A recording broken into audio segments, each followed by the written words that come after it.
एक तरफ सुधा जी जो हैं जोजो का ध्यान रखने के लिए कह रही हैं जागृति को, और दूसरी ओर जो है जागृति जोजो को ऐसे रोते हुए छोड़ के चली जाती है।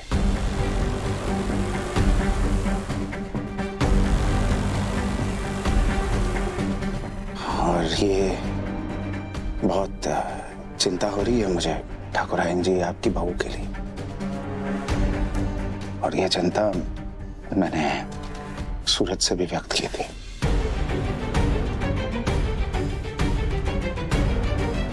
देखिए मैं डॉक्टर हूं तो मैं इस बात को समझता हूं।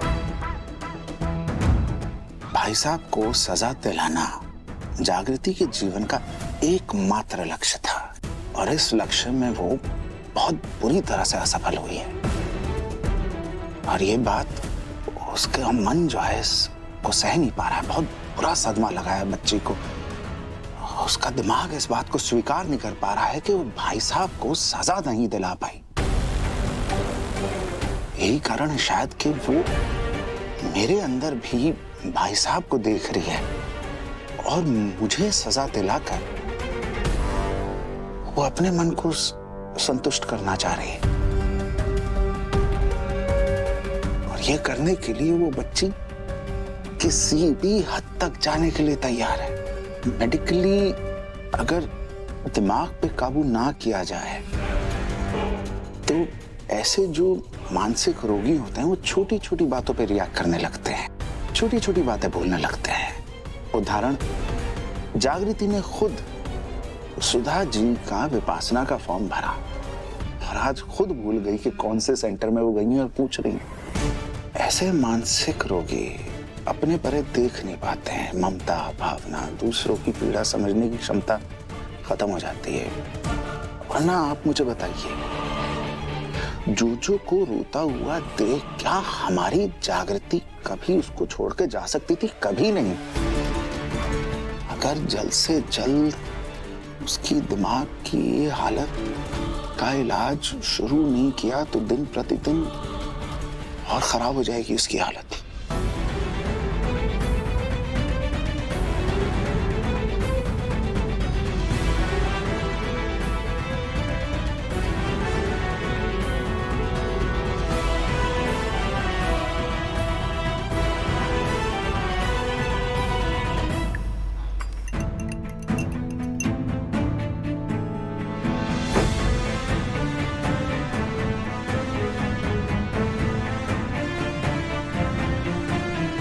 जग्गू,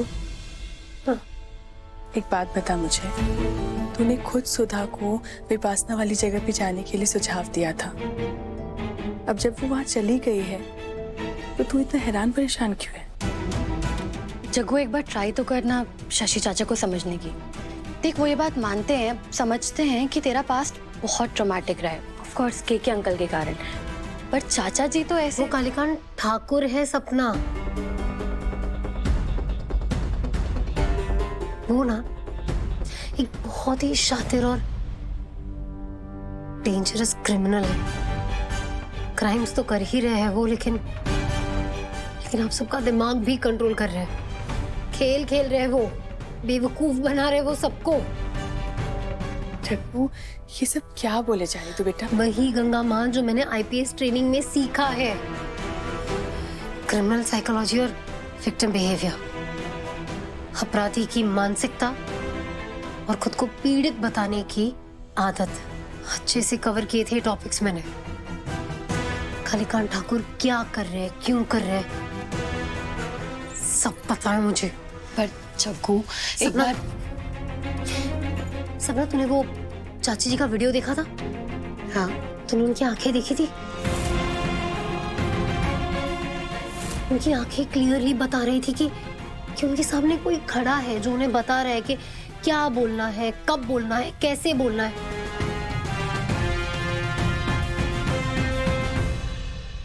मेरी बात सुन गंगा माँ, आप लोग मेरा परिवार है, मैं आप लोगों का बुरा कभी नहीं चाहूंगी। इतना भरोसा तो है ना आप लोगों को मुझ पर। अरे जग्गू, तू ये कैसी बात कर रही है? तो बस एक आखिरी बार मेरी हेल्प कर दीजिए। सुधा चाची ने जोजो की जिम्मेदारी मुझे दी है और कालीकांत ठाकुर से जोजो की जान को खतरा है गंगा माँ। मुझे कालीकांत ठाकुर को एक्सपोज करना होगा जोजो को बचाने के लिए, और उसके लिए मुझे आप दोनों की हेल्प चाहिए। प्लीज प्लीज एक आखिरी बार मेरी हेल्प कर दीजिए प्लीज। शशि तो कह रहे थे कि जग्गू के अंदर से ममता चली गई है और भाव भावना सब खत्म हो गए हैं, पर ये तो भावुक है जोजो के लिए और चिंतित भी है।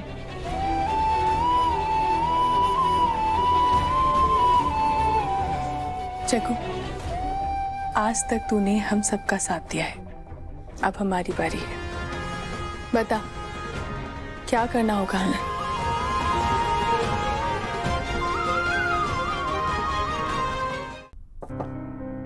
शशि जी आजा, बैठो।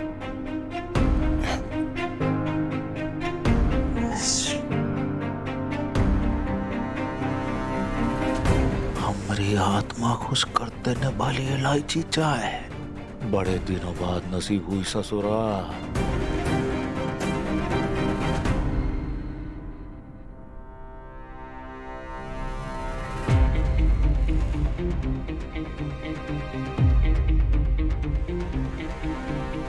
शशि, तुमने जग्गू की मानसिक स्थिति के बारे में जो बताया था, मुझे उसी के बारे में तुमसे चर्चा करनी है। हाँ जी। तुम डॉक्टर हो, मदद करो ना जग्गू की।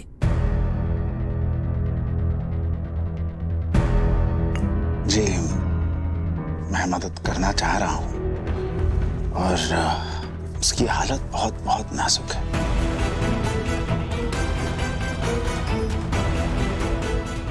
मेरी राय ये है कि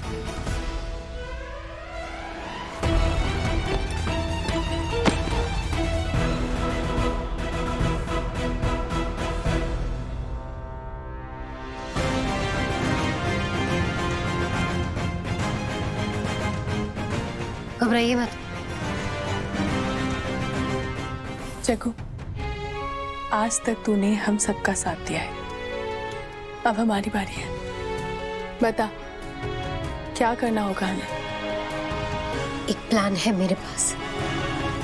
हमें कालीकांत ठाकुर को उनकी मनपसंद इलायची वाली चाय पिलानी होगी। मैं इनके फिंगरप्रिंट्स कालीकांत ठाकुर के फिंगरप्रिंट्स के साथ मैच करके दिखाऊंगी, और वो भी आपके सामने। सपना, मैंने जो तुझे मशीन दी थी ना, वो जल्दी से लेकर आ जा।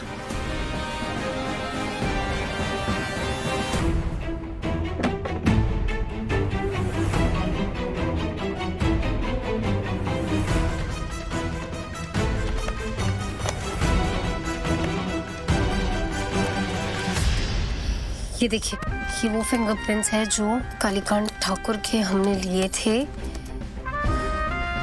जब उन्हें अरेस्ट किया गया था। अब मैं इस मशीन के थ्रू इनके फिंगरप्रिंट्स इस फिंगरप्रिंट के साथ मैच करूंगी, और देखना ये मैच होंगे। क्या हो रहा है सब?